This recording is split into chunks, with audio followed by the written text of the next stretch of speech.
If a person establishes or operates a prohibited Ponzi or pyramid-type scheme, that person is liable to pay a fine of $10 million or face 10 years imprisonment if convicted. Manager of Corporate Communications at the Trinidad and Tobago Securities and Exchange Commission, Ellen Lewis, described a Ponzi scheme as one which attracts persons to make a contribution. However, Ms. Lewis argued that the traditional type of savings, such as a susu, is not considered a pyramid scheme. A susu is based on persons who come together, trusted individuals, to save money, and it is based on what you contribute or put into this susu or arrangement.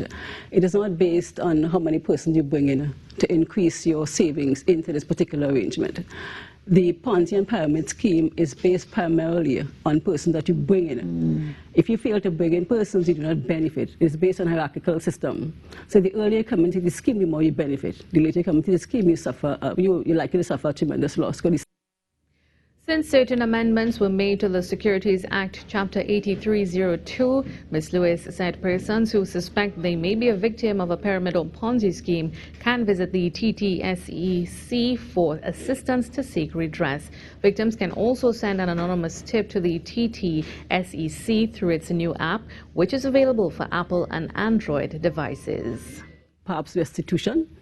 The person who collected or tricked you of your money can restore to you, or something satisfactory to you in terms of the person being found guilty and being sent to prison.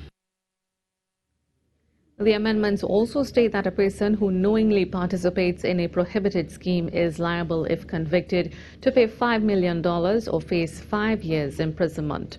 Those who knowingly advertise or invite another person to join a prohibited scheme is liable, if convicted, to pay $2 million or face 3 years imprisonment.